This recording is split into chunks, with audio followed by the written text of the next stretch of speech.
Hello children, welcome to असा education. आज हम आपको लिखवाएंगे निबंध मेरा प्रिय त्यौहार। तो मेरा प्रिय त्यौहार, इस पे हम लिखेंगे निबंध जो कि है दिवाली पर। तो मेरा प्रिय त्यौहार कौन सा है? दिवाली। तो आपका जो प्रिय त्यौहार है उस पर आप लिख सकते हैं। अगर आपके में आता है मेरा प्रिय त्यौहार तब भी आप ये निबंध लिख सकते हैं। अगर आपके में आता है दिवाली पर निबंध लिखिए तब भी आप ये निबंध लिख सकते हैं। और आपके में अगर आता है किसी एक त्यौहार पे निबंध लिखिए तब भी आप ये निबंध लिख सकते हैं। तो आइए देखते हैं। भारत त्योहारों का देश माना जाता है, मतलब भारत में बहुत से त्यौहार मनाए जाते हैं। तो यहाँ पर हर धर्म के लोग रहते हैं, इसलिए यहाँ पर हर महीने त्यौहार आता है। तो यहाँ पे बहुत से धर्मों को मानने वाले लोग हैं, तो हर धर्म का अपना अपना त्यौहार होता है। तो ऐसा लगता है कि हर महीने ही त्यौहार आते हैं। जितने त्यौहार हमारे देश में मनाए जाते हैं उतने किसी देश में नहीं मनाए जाते। तो हमारे देश के प्रमुख त्यौहार हैं होली, दिवाली, महाशिवरात्रि, जन्माष्टमी, नवरात्रि, रक्षाबंधन, मकर संक्रांति, पोंगल, क्रिसमस, बसंत पंचमी, गुरु पर्व, लोहड़ी, ओणम, ईद, बैसाखी आदि। मतलब हमारे यहाँ और भी बहुत से त्यौहार हैं जिनके नाम यहाँ पर हमने लिखे नहीं हैं। लेकिन मेरा जो प्रिय त्यौहार है वो है दिवाली। तो दिवाली को दीपों का त्यौहार कहा जाता है। मतलब जो दिवाली है वो दीपों का त्यौहार है, दीपकों का त्यौहार है। तो दीपावली संस्कृत के दो शब्दों से मिलकर बना है, दीप धन आवली। तो दीपावली जो शब्द है दो शब्दों से मिलकर बना है, दीप धन आवली। दीप का अर्थ क्या होता है? दीपक। और आवली का अर्थ होता है श्रृंखला, जिसका अर्थ हुआ दीपों की श्रृंखला या दीपों की पंक्ति। मतलब जब दिवाली होती है उस दिन हम क्या करते हैं? दिए जलाते हैं। तो लाइन से हम दिए रखते हैं, तो दीपों की क्या हुई? पंक्ति हुई, दियों की पंक्ति हुई। तो दीप आवली का अर्थ होता है दीपों की श्रृंखला। दीपावली को दिवाली, प्रकाशोत्सव और फेस्टिवल ऑफ लाइट्स कहा जाता है। तो दिवाली के कौन कौन से नाम हैं? दीपावली के नाम हैं दिवाली, प्रकाश उत्सव मतलब प्रकाश का उत्सव, और फेस्टिवल ऑफ लाइट्स। तो लाइट्स का ये फेस्टिवल है, बहुत तरह तरह की लाइट इस दिन जलती हैं। तो दिवाली का त्यौहार कार्तिक मास की अमावस्या को मनाया जाता है, और जो ये त्यौहार है वो अक्टूबर और नवंबर के महीने में आता है। अक्टूबर या नवंबर के महीने में आता है, मनाया जाता है।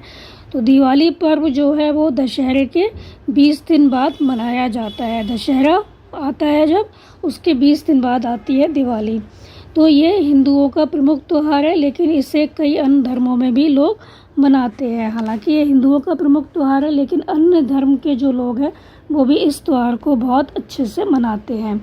तो यह त्यौहार भगवान राम की याद में मनाया जाता है। तो क्या हुआ था? इस दिन भगवान राम अपने 14 वर्ष का वनवास पूरा करके अयोध्या वापस आए थे। तो राम जब वापस आए थे तो लोग बहुत खुश हुए थे।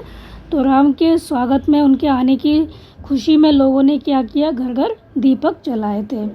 तो दीपावली का त्यौहार जो है वो 5 दिन का होता है।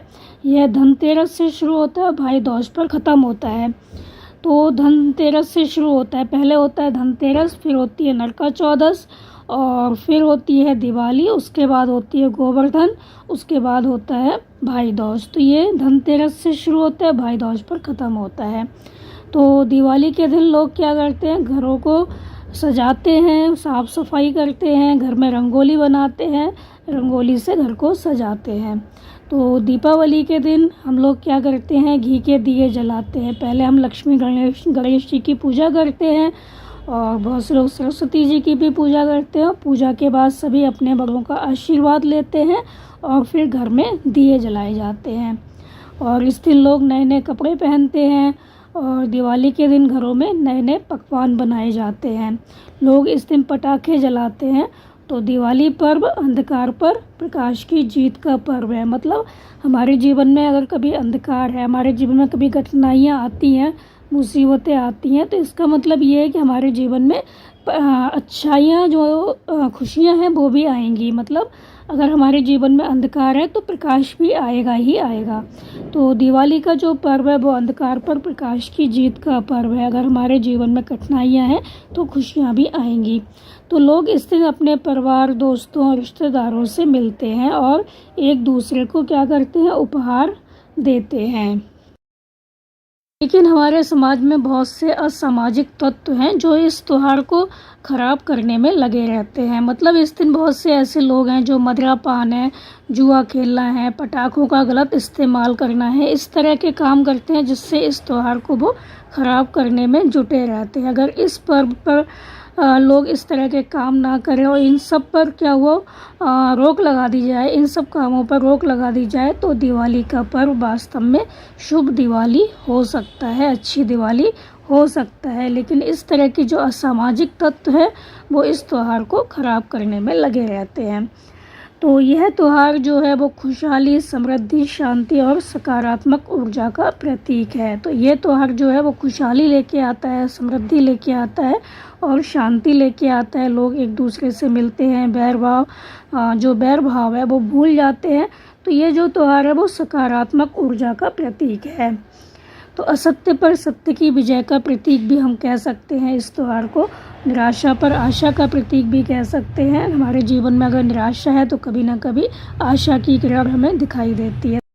तो मैं दिवाली का त्यौहार हर साल बहुत धूमधाम से मनाती हूँ क्योंकि यह मेरा प्रिय त्यौहार है। तो ये था आपका दिवाली पर निबंध, या हम कह सकते हैं मेरा प्रिय त्यौहार पर निबंध, या किसी एक त्यौहार पर निबंध। तो उम्मीद है आपको समझ में आ गया होगा। तो आप हमारे चैनल को लाइक कीजिए, सब्सक्राइब कीजिए और शेयर करना बिल्कुल मत भूला करिए। Thank you.